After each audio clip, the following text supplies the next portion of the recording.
Olá! Hoje, no Reinventando a Vida, eu quero começar por uma pergunta que vai antes do tema e que no fundo já é o nosso tema de hoje, tá? O que faz alguém escrever um livro? O que faz? O que movimenta? O que faz alguém pegar uma dor íntima, né? Que poderia ficar escondida, disfarçada e transformar essa dor em palavra, em texto, em algo que circula no mundo? É uma pergunta. Porque escrever muitas vezes não é só contar, não é mesmo? É também tentar dar forma ao que não tem forma. E também tentar segurar com a linguagem aquilo que escapa, sabe? Dar sentido. E às vezes é também uma maneira de transmitir, não uma lição pronta, mas uma experiência humana subjetiva, atravessada por amor, por perda, por perguntas que não se resolvem, sabe? Que às vezes não tem uma resposta fácil. E hoje a nossa conversa é justamente sobre isso, sobre uma dor que é profundamente humana, ainda que muita gente não saiba nomear direito. O luto por um cachorro, por um animal. Porque com um cachorro muitas vezes a gente experimenta um amor muito singular, um amor com muita presença de corpo, de rotina, de fidelidade. Um amor incondicional, né, que parece menos atravessado pelas ambiguidades das relações humanas, sabe, a ambivalência? Menos jogo, mais sincero, verdadeiro, né? Então, é como se a gente recebesse ali uma forma de afeto que se oferece e fica, permanece. E talvez por isso doa tanto quando o tempo encurta. Porque não é só perder um animal, é perder um jeito de ser amado, é perder um cotidiano, é perder um pedaço de chão, sabe? Hoje eu recebo a Cássia, que ela também é psicóloga, uma colega, e autora do livro Meu Cachorro Está Morrendo, e Eu Também. Olha o título do livro, Meu Cachorro Está Morrendo e Eu Também. E esse título já abre uma camada a mais. Não é apenas a despedida do cachorro, né, tão amado. É também o atravessamento dela, da Cássia, porque naquele mesmo tempo a Cássia estava lidando com um câncer. Então o eu também não é uma figura de linguagem, é o corpo dela, a vida dela, o medo dela, atravessando ao mesmo tempo a finitude do companheiro mais leal e fiel. No livro, a Cássia toca numa ideia que eu acho que atravessa todo mundo, sabe? A gente gosta muito de acreditar que tem algum controle sobre a vida, que se fizer certo, nada desorganiza, né? A gente tem um amor pelo previsível, como diz a Cássia, mas viver não dá garantias. Existe risco no viver. E quando a fragilidade se impõe no corpo, na casa em que a gente ama, essa fantasia de controle, ela cai por terra. E o que sobra é a verdade crua do vínculo, do amor, uma impotência, cuidado, culpa e uma pergunta difícil sobre como atravessar tudo isso sem perder a si mesmo por dentro, sabe? Cássia, bem-vinda.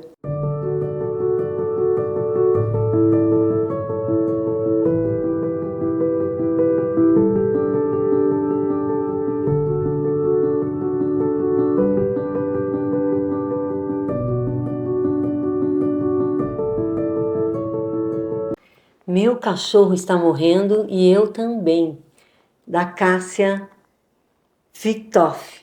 Perfeito, Bem-vinda, Cássia, bem-vinda. Obrigada, linda. Muito bom ter você aqui para falar desse livro. Esse livro tão lindo, eu li e reli esse livro para conversar com a Cássia, gostei muito.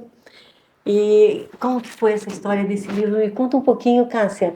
O que te despertou essa vontade de pôr palavras em sentimentos tão difíceis, dolorosos e bonitos? Que incrível isso, mas tem muita beleza no teu livro. Porque esse sentimento difícil, doloroso e tão profundo estava dentro de mim. E eu precisava externalizá-lo de alguma maneira, né? Eu até fiz um comentário na Amazon do livro da Cássia, que ela escreveu com a alma. Foi. Dentro de mim, não é? É verdade, Tua é essência. verdade. Eu digo que foi a minha terapia desse momento, dessa fase de vida, foi a minha terapia. Por quê? Porque eu estava diante de um diagnóstico do meu cachorro, da minha cachorra, da minha Nami, que era definitivo. né? Ia levar para a finitude, ia levar para um desfecho muito em breve. E eu não queria saber daquilo, porque eu tenho um amor muito grande por ela. E esse amor sempre me chamou a atenção, porque eu já tive outros animais na minha vida, durante a minha vida inteira, mas esse amor por ela me chamou muito a atenção, porque ele era muito grande, ele era muito intenso. O que será que deixava ele tão intenso e tão grande assim? Eu sempre falo, já escutei vários lutos por esse amor de 4 patas aqui no consultório. Lutos dolorosos, difíceis, a saudade é algo que dói latente por muito, muito tempo. E assim, o que eu mais escuto é esse amor incondicional, né? O animal não tem ambivalência humana, né? Não tem aquele amor e ódio, porque se eu te perguntar quem é mais importante para você, filho, marido, não é? Os irmãos, família. Com quem você mais briga? Filho, marido, irmãos, família. Aquelas pessoas que são mais importantes para você também são as que você mais vive conflitos, né? Sente às vezes, temos raiva de quem amamos às vezes. Exato. Que difícil. Mas com o animal, com a Nami, não existia sim, isso. Não, existia também, mas é interessante a gente pensar por um viés, Linda, que às vezes a gente diz, né, isso que pegando um pouco do que você falou. Sim. Que o cachorro ele não nos desagrada, ele tenta sempre nos tá junto, ele corresponde àquele amor, mesmo que você fique meio brava com ele, né? Ele te perdoa rápido, Ele te perdoa não é? rápido, e a gente até explica muitas vezes esse grande amor por ele nos deixar ser quem a gente é, né? E sem aceita como crítica, você é, não tenta te aceita mudar. como a gente é e não tenta nos mudar. Tá. Isso é fato. Mas o que eu percebi, pelo menos dentro da minha história, e eu imagino que seja a de muitas outras pessoas, é o que este amor se traduz na presença daquele animal. O que ele traz junto com isso. O que esse amor camufla da nossa vida, dos nossos amores, de outros amores que a gente tem ao longo da vida. Claro. Na presença, naquele personagem, naquele papel. Tudo que estava representado na Nami. O que ele representa. Isso. E essa foi a minha terapia, que eu costumo dizer, porque quando eu comecei... Primeiro, eu tive contato com o diagnóstico, isso me abalou profundamente. Da Nami ou teu? Da Nami. Tá.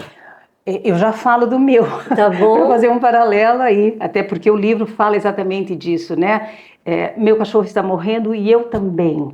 Então, inevitavelmente, tem a minha história aí também narrada nesse livro. E quando eu recebi esse diagnóstico da Nami, eu fui muito impactada, assim, eu sofri muito. E eu, como psicóloga, a gente lida com as dores mas somos humanas. Ok, mas a gente também, pelo nosso conhecimento, pelo nosso estudo, pela nossa experiência, a gente até sabe, eu tenho um caminho mais fácil para, às vezes, acessar emoções nossas e entendê-las melhor. Mas esta emoção... estava difícil de eu entender o que estava acontecendo. E aí, né, eu até narro numa determinada parte do livro que eu já às vezes me flagrava antes do diagnóstico, e se ela morrer, como vai ser? Como é que eu vou lidar com isso? De tão forte que era esse amor. E nesta escrita, e essa foi minha terapia, esse livro me ajudou a entender o que, além do amor que eu tinha por ela, por quem ela era, né? O que também tinha, o que representava esse amor na minha vida. Né? E através dela eu pude ver 2 das minhas principais relações de amor da vida. E no livro eu conto isso e só quem lê vai saber. Pronto, gente, na Amazon, para Kindle, né? Livro digital disponível na Amazon, em Kindle, foi assim que eu li, agora que eu estou com ele físico, mas o acesso nesse momento é no livro digital. Perfeito, e em fevereiro teremos o lançamento também em livro físico, com noite de autógrafo e tudo que temos direito. Isso. Né? Me conta um pouco mais. Nami representa outros amores. Outros amores, e esse também é um convite que eu faço né, indiretamente nesse livro, para que a gente entenda da onde vem a nossa dor, E para a gente entender de onde vem a nossa dor, e foi esse exercício que eu tive que fazer, obviamente, a gente tem que olhar para essa dor. E eu, diante da finitude dela, eu sabia que ela ia morrer. A oncologista foi taxativa. Ela tem 6 meses a 1 ano de vida. Ponto. Eu estava com ela, eu teria que cuidar dela, então eu me encontraria rapidamente com esse momento. E eu precisava olhar para aquilo, porque não olhar para aquilo era não olhar para ela, e isso não é justo, não seria certo nem com ela nem comigo. E eu precisei olhar para essa dor, saber por que aquilo doía tanto, né? E foi esse olhar que me fez entender, porque esse é o caminho que a gente trata. Se eu fosse a minha paciente, o que eu diria para ela, né? Olhe para essa dor, atravesse essa dor para você entender esse mecanismo, esse movimento. E a escrita desse livro me permitiu isso. E na medida em que ele ia nascendo, se desenvolvendo, essa dor não diminuiu, ela não deixou de existir, porque outra coisa que eu também comento muito e gosto, falo isso sempre, o amor prevê sofrimento. Em algum momento, quem ama será atravessado pela dor. É inevitável, né? Sim. Uma mãe que vê seu filho doente, ela está sofrendo. Não há uma garantia. Não há uma garantia, né? E não existe isso. Então, é proporcional. Se esse amor é grande, essa dor será também. Claro. E ela é uma dor, e a dor é humana. Essa emoção é natural e a gente precisa olhar para isso. E você olhou. E você teve a coragem, porque é preciso coragem, né? Quando nós nos acovardamos muito frente às dores que a vida impõe, perdas que a vida impõe, nós adoecemos muito mais. É preciso coragem, né? É preciso coragem. Para lidar com a dor da perda. E me fale da Nami, você começou a perdê-la um pouco, não dali a 6 meses, né? Porque a vitalidade se vai, sim, ela vai apagando. Sim, como foi isso? Sim. Quando a gente tem, né, o contato com a finitude, e a gente tem, e eu tive isso no meu primeiro diagnóstico, né, que foi há 14 anos atrás, eu tive o diagnóstico de câncer de mama, há 14 anos atrás, depois 8 anos eu tive o diagnóstico de um linfoma associado à prótese mamária, depois mais 4 anos eu tive um melanoma. E agora, ano passado, eu tive mais um diagnóstico que o câncer de mama voltou. Só que ele voltou em outro lugar, né? Ele voltou agora no pulmão. Então, você falar em câncer, claro, existem inúmeros tratamentos. Eu estou bem hoje aqui, estou tratada, né? Eu não tenho cura, mas eu estou tratada. Eu tenho essa chance de ser tratada. Mas este nomezinho, né, desse diagnóstico te leva a pensar que, quem tem é diferente de quem não tem. Existe ali uma previsibilidade meio lógica, meio óbvia, né? De uma vida que requer cuidados, que requer um olhar diferenciado para se afastar um pouco do momento da finitude, né? Nossa, Cássia, então você não está falando em um diagnóstico, né? Você está falando em vários. Foram 3? 4, 4, na realidade. Então, continua, por favor. Há 14 anos atrás, 15, agora já faz 15, eu descobri um câncer de mama, né? Eu tinha recém me mudado para Florianópolis, vida nova, trabalho novo, tudo certo, e recebi esse diagnóstico, né? Então é quando o mundo levanta uma placa na tua frente e diz pare, sim, agora vai se entender, para depois continuar, né? E foi bastante impactante porque, por mais que tenhamos inúmeras formas de tratamento hoje em dia para essa doença, ainda é um diagnóstico muito impactante, claro, né? Muito forte. Em 2018, 8 anos depois disso, eu recebi o diagnóstico do linfoma associado à prótese mamária. Ou seja, a prótese que eu usei para tratar o meu câncer de mama me levou a ter um novo câncer, né? Enfim, 4 anos depois eu tive um terceiro diagnóstico, que foi o melanoma, né? E o melanoma daí me acompanha, e eu tenho que fazer exames periódicos bem rigorosos. E agora, por fim, o ano passado, eu tive o diagnóstico de novo de que o câncer de mama retornou, só que no pulmão. Ano passado? Ano passado. Tá? então faz pouco tempo, e 4 meses depois eu soube da NAMI. Então, já foi junto. Foi junto. Eu já estava sensibilizada, porque eu não...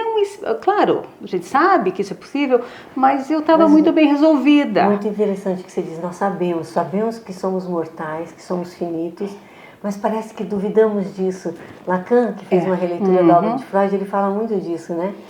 Engraçado é que duvidamos da morte, e é a única coisa certa, que é verdadeira na nossa vida. Há um fim para isso.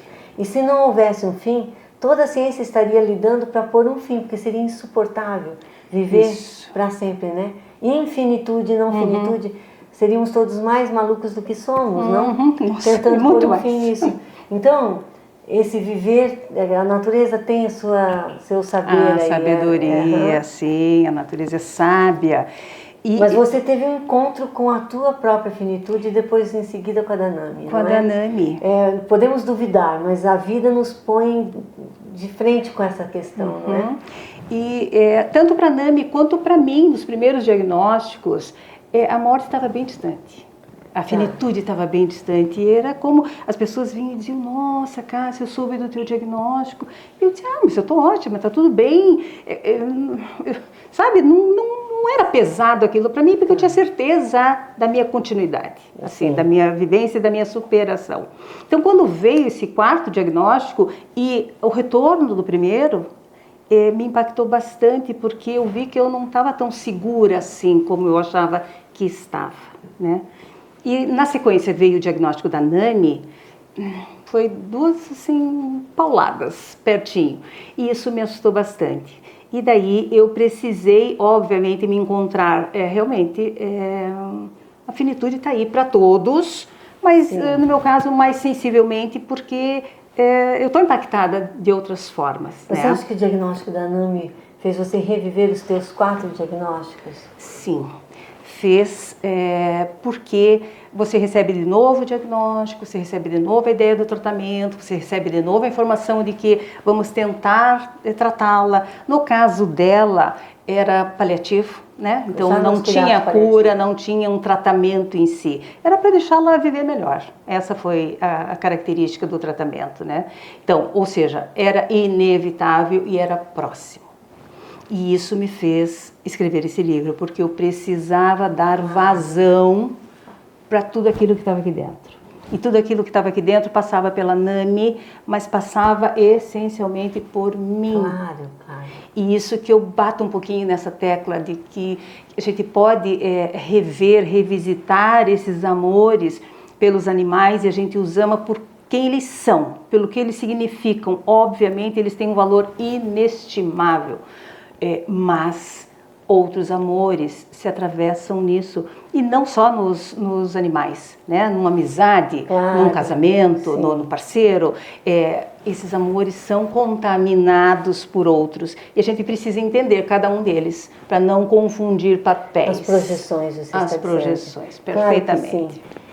Falando em projeções, Cássia, tem uma parte do teu livro aqui que eu gostei, de tudo, tá? Eu super recomendo, pessoal, tá? Olha aqui.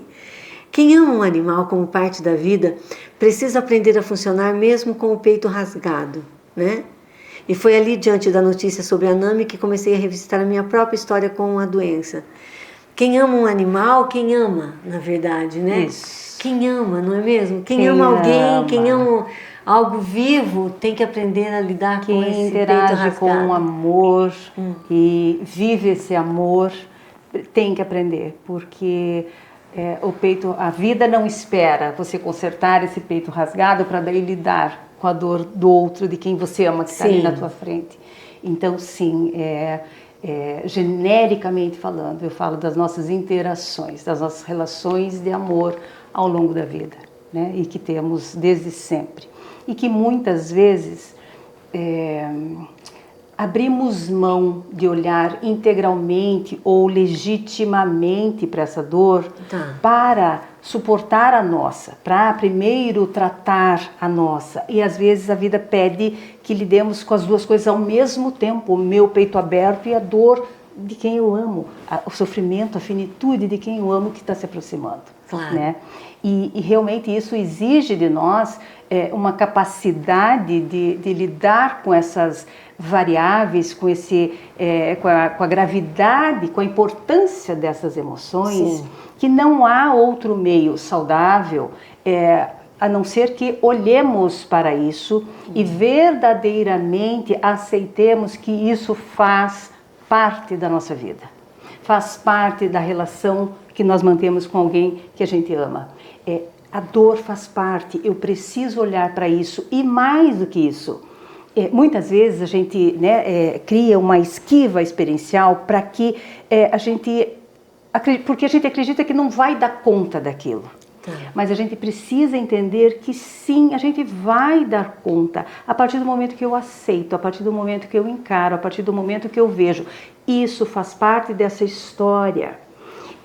Eu não poderia impedir e nem poderia querer que a Nami não morresse, que a minha mãe não morresse, que outras perdas que tivemos ao longo da nossa família não acontecessem, mas quem sou eu? Que poder, não é? Que poder eu tenho? Quem sou eu para sequer desejar isso, sabendo da importância da história da vida daquela pessoa, daquele serzinho?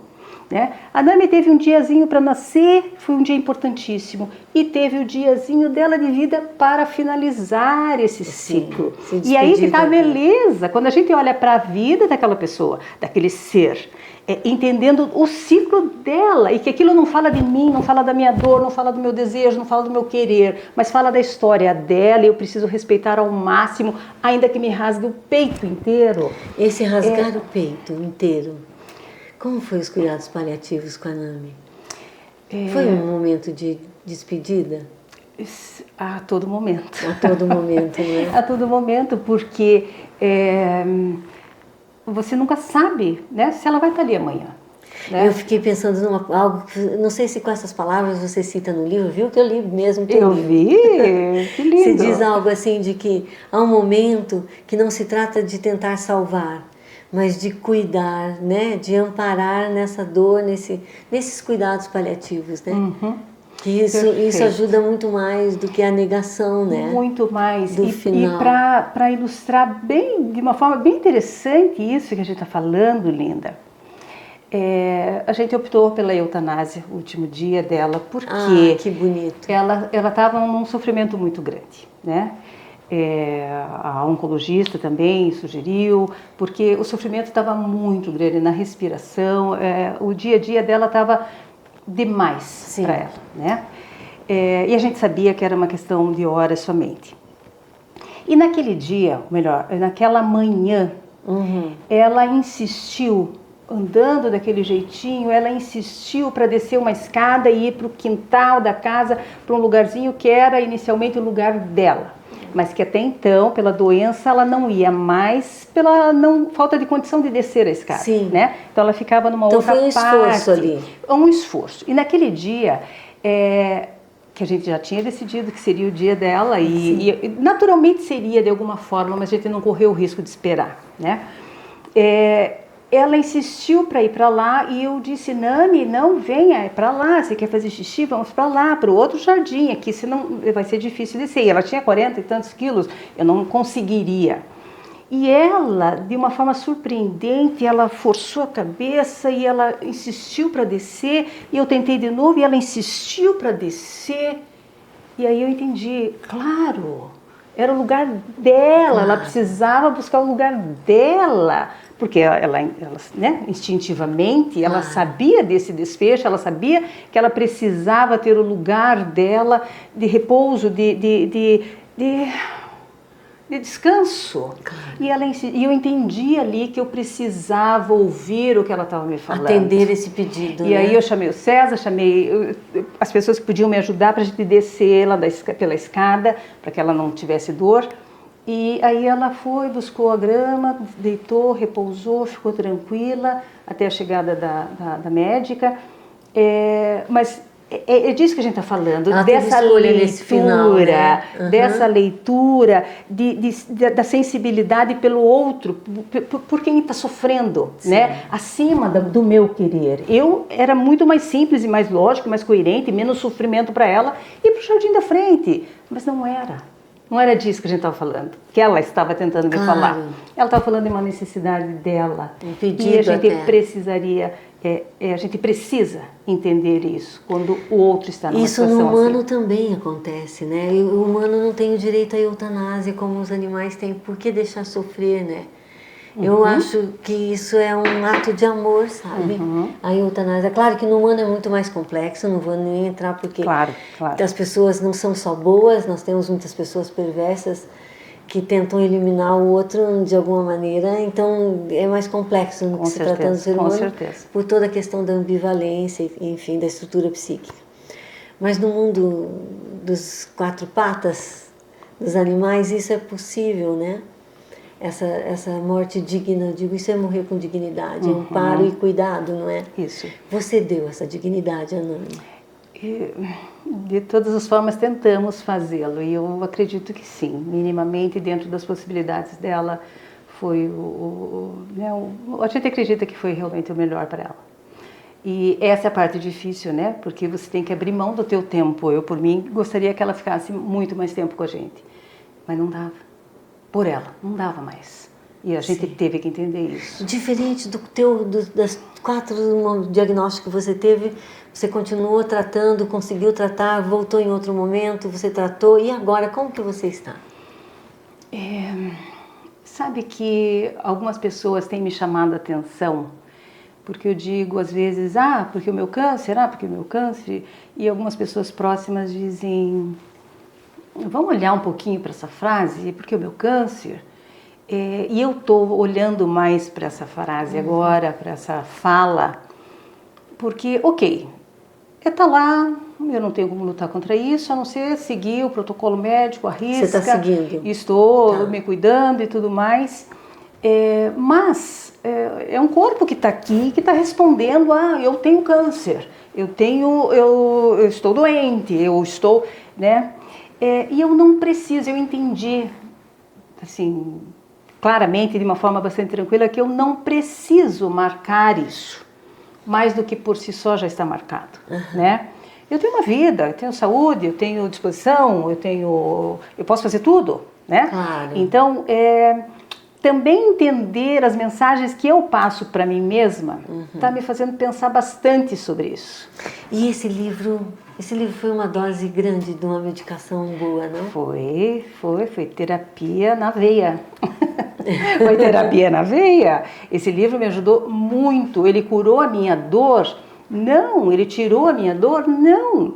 Mas me fez... Mas conseguiu simbolizar, elaborou um pouco mais. E eu poder lembrar com carinho, eu poder lembrar com saudade, eu poder lembrar de uma forma saudável, bem, né? Sem aquela dor, sem aquele peso dessa história. Isso é o mais incrível diante de uma leitura como essa. Claro, é muito bonito o livro. Leiam, tá aqui. Meu cachorro está morrendo e eu também. Na Amazon, um livro digital disponível, tá? Eu gostaria só de fazer também uma parte sobre este nome. Me fala. O título do livro? Como foi exato. Quando eu pensei em escrever, eu até conversei com uma grande amiga minha e eu falei... Como é que é o nome da tua grande amiga? Gisele, psicóloga também. Nós, colegas aqui. Se formou comigo, uma grande amiga.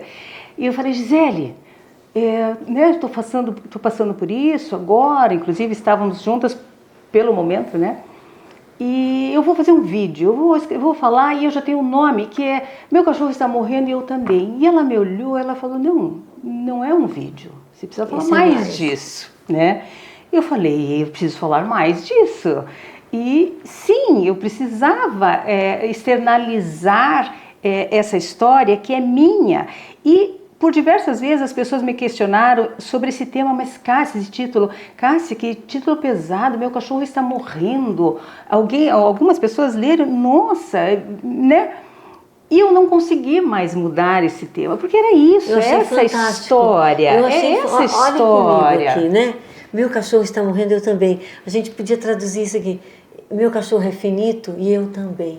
Exato. Você que está nos ouvindo, Perfeito. você é finito, nós também, né? Se tem a presença de alguma enfermidade no corpo ou não, vai chegar ao nosso momento. Perfeito. A diferença é que alguém pode ter morte súbita, não é? Sem tempo de elaborar, Sem tempo. de deixar uma marca tão Perfeito. linda como essa, né, para as pessoas, de se despedir. Exato, e apesar de algumas pessoas né, seguirem adorei pelo o título, tema, tá? que bom. Adorei.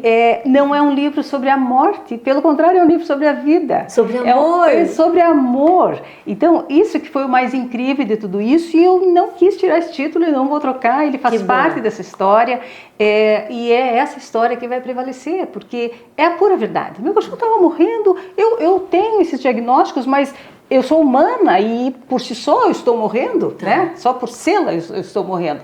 Então, essa é a ideia desse livro. Eu acho que me veio algo agora, Cássia. Diga. Você está morrendo, a Nami morreu. E quem não está morrendo? Uhum. Nós não sabemos a Exato. próxima hora, né? Como à noite. Então, quem está na fila, né? Não, todos estamos nessa. Somos todos passageiros nessa vida. Somos todos. Mas esquecemos, né? Insistimos em duvidar disso, e isso é claro que nós temos que ter mecanismos de defesa para de alguma maneira suportar a vida, né? Senão fica insuportável, eu posso morrer, eu vou morrer, não dá, não dá para viver assim. Você pode viver 80, 90, né? 90, 93, uma colega de Pilates, olha que legal. Então é possível viver muito, né? Cuidando da saúde, claro. E você diz do câncer, me veio um vídeo que eu gravei há pouco tempo aqui nas redes, falando sobre que não é a maior preocupação atual das pessoas, o medo maior era do câncer, hoje é da saúde mental. Né? Porque o câncer você controla, a ciência evoluiu muito, né? Olha você, como você está bem, 4 diagnósticos e está aí, se sentindo saudável, viva, produzindo algo tão lindo. Perfeito, é isso. E se eu não olhar para essa doença, se eu não olhar para essa situação, a minha saúde mental vai adoecer. Esse é o pulo do gato. Isso vai refletir no teu corpo. Esse né? é o pulo do gato. É você olhar para a tua saúde mental, acima de tudo. Perfeito.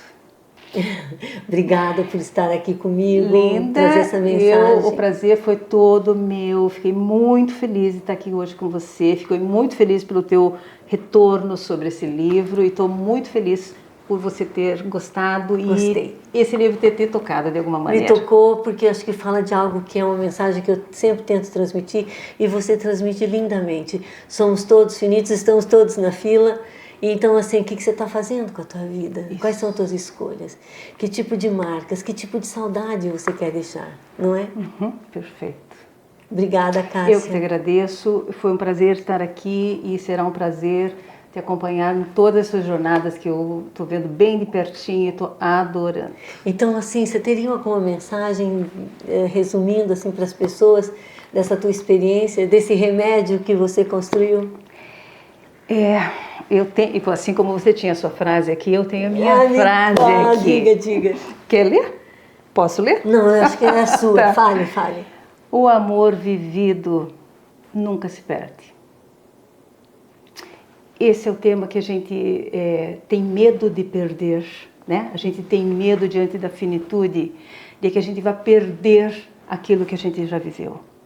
E se a gente viveu esse amor inteiramente, de forma legítima, de forma pura, de uma forma verdadeira, a pessoa pode ir embora, o cachorro pode ir embora, a perda pode se estabelecer concretamente. Mas este amor não se perde. Faz marca eterna. É essa a minha mensagem. Caminha com você para sempre. Caminha. Eu gosto de dizer que quando perdemos alguém, algo em nós morre junto. Mas quando nasce uma criança, quando alguém que nós amamos conquista algo, está feliz, nós nascemos um pouco juntos também, não é mesmo? E faz parte da vida. Isso é o movimento da vida. Perfeito. Obrigada, Cássia. Obrigada a você. É um prazer enorme. Muito poxa, obrigada. Eu não toquei nesse assunto, mas, veja, a gente é psicólogo, né? E a gente tem uma vida particular, privada. Exato. E que nem sempre está exposta por aí, né? Na profissão e tal. E para escrever esse livro, eu precisei me despir Eu precisei me despir de tudo, né? E a palavra é essa porque não tem situação ou sensação de maior vulnerabilidade de você estar despida diante de uma situação que não convém, né? E escrever esse livro, para escrevê-lo com verdade, eu precisei me despir.